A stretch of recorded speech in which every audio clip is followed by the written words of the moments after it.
位朋友大家好，最近只要你上網關心香港樂壇，就幾乎避唔開一個話題，葉明晞之子佢嘅前途究竟係點？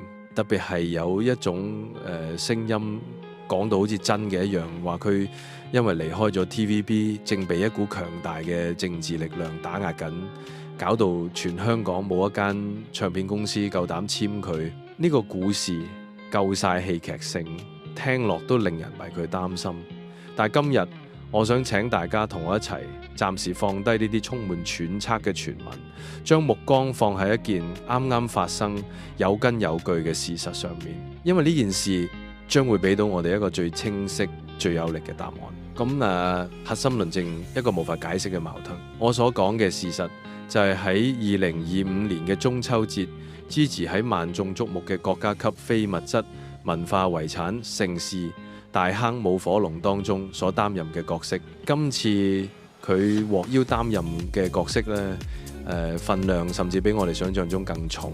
佢負責嘅第一個亦係最重要嘅任務，係為整個活動最核心嘅主角啊，嗰條長達幾十米嘅大火龍啊進行嘅點睛儀式。咁各位朋友，我哋都知道點睛係咩意思？呢個係喚醒龍嘅靈魂，賦予佢生命嘅神聖一刻，係整個活動嘅靈魂所在。呢份最高榮譽只會交俾最受尊敬、最重要嘅主禮嘉賓。而喺為大火龍完成呢個神聖嘅儀式之後，佢再親身參與舞動其中一條小火龍嘅龍珠，引領佢出場，好最關鍵嘅部分嚟啦。咁當晚同佢一齊主持整個盛事開幕禮嘅係邊啲人啦？唔係普通嘅商業名人，而係中聯辦港島工作部嘅副部長、灣仔民政事務專員同埋文化事務處嘅官員。咁大家再一齊諗下呢個問題啦。一個據說正被政治力量全面封殺嘅藝人呢，有冇可能喺一個由中央駐港機構同特區政府高級官員共同站台嘅頂級活動上面呢，被賦予為大火龍點睛呢一個至高無上嘅榮譽？個答案係咪已經唔使再講？呢個畫面同所謂嘅封殺率根本係一個絕對嘅無法解釋嘅矛盾。任何涉及官方嘅大型活動，對嘉賓嘅審查都係非常嚴謹嘅。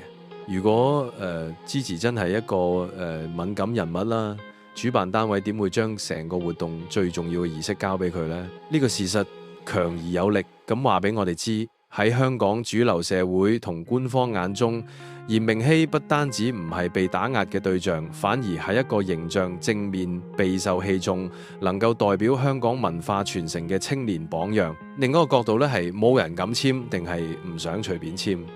即係咁點解Gigi仲未同大公司簽約？我哋係咪可以換個角度去睇呢？將所有原因歸咎於冇人敢簽，可能太過簡化。有冇可能係Gigi自己不想隨便簽？第一，可能佢想有更大嘅自主權，自己成立工作室，喺音樂路上有更大嘅話事權。呢個係好多有實力嘅藝人嘅選擇嘅。第二，一份好嘅合約需要時間去傾，佢仲要兼顧學業，點樣平衡工作同讀書？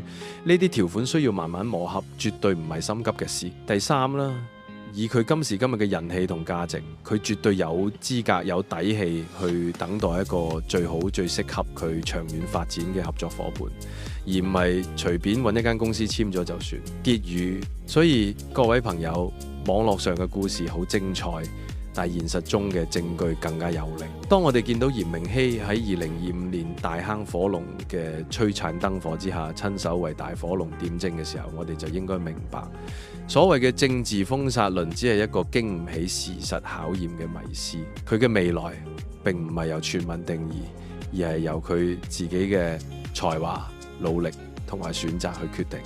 我相信佢嘅音樂之路先啱啱開始。多謝大家。